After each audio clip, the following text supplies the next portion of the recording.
आपकी 6 पीढ़ी बैठी बैठी खा सकती इतनी संपत्ति है। तो मुनिम ने कहा, नालायको 7वीं क्या खाएगी, कुछ और उपाय बताओ।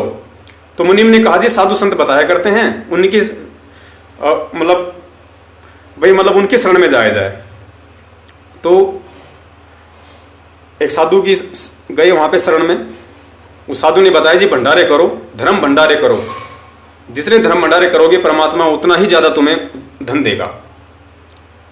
तो उस सेठ ने भंडारे शुरू कर दिए और कहा कि कोई भी आसपास के क्षेत्र में कोई भी साधु महात्मा संत ना बच जाए, दाल चावल सूखा गीला जैसा भी है उनको दे के आओ।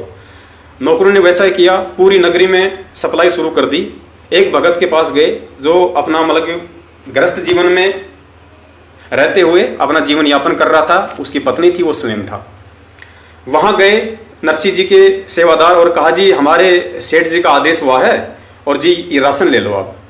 तो उस भगत आत्मा ने कहा कि उसने अपनी औरत को आवाज लगाई और कहा कि भाग्यवान जरा बाहर आओ। वो बाहर आई, कहा कि जरा देखो अपने घर में क्या है, तो कुछ खाने का सामान है। तो वो अंदर गई, अंदर से बाहर आई, बोली, जी शाम का आटा है अपने पास में, शाम का भोजन की व्यवस्था है अपने पास में। तो सतगुरुदेव जी ने बताया कि उस भगत ने ये कहा कि भाई हमें नहीं चाहिए।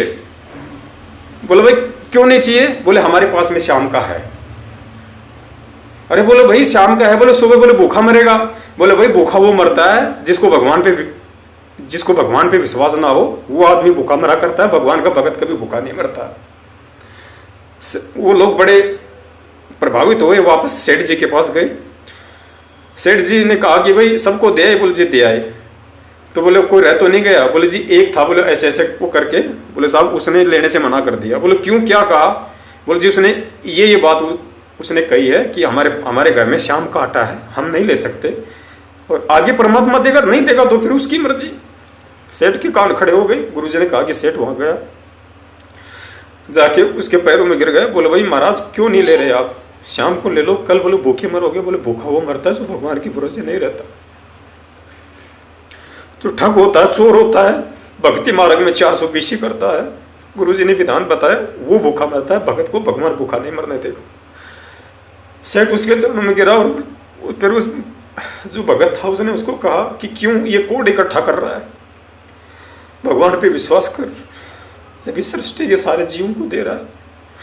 परमेश्वर कहते हैं पोपाटी पकड़ा भया जागी जी या जूम, सबका हमको देता है जो समाना छू। वो परमात्मा चीटी को कण और हाथी को मण देता है, जो ना काम करते हैं, ना झूठ बोलते हैं, ना छल कपट करते हैं, उनका भी पेट भरता है। हाथियों के झुंड का पेट भरता है। तुम इंसान तुम छल करते हो, तुम कपटी हो, इसलिए तुम भूखे मरते हो, तुम्हें विश्वास नहीं है भगवान पे।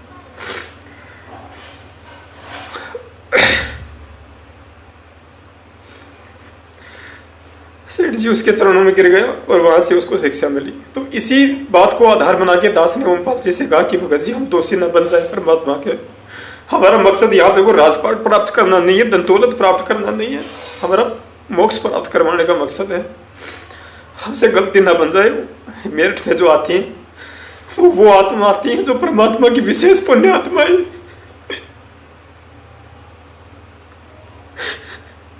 जिन्होंने हमारे ऊपर विश्वास किया है। सतलोक आश्रम मैनेजमेंट हरियाणा को छोड़ा है, गुरुजी की भाई को छोड़ा है, उनकी पत्नी को उन्होंने छोड़ा है कि ये झूठे मक्कार लोग हैं।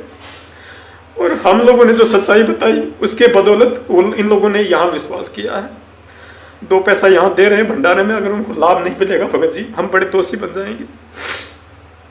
भगत जी ने कहा कि 3.5 लाख रुपए दीक्षित जी के अकाउंट में। मैंने कहा भगत जी ऐसा मत करो, उस पैसे को आप सेवा में लगाओ। 3.5 लाख रुपए की यही बात ओमपाल जी ने मेरी दुकान पे भी स्वीकार की। वहां पे एक हरीश नाम का भगत है मुजफ्फरनगर का, आज भले वो अपनी जुबान से पलटी खा जाए, उसके आगे भी उसने यही जिक्र किया। मार्च का समागम 8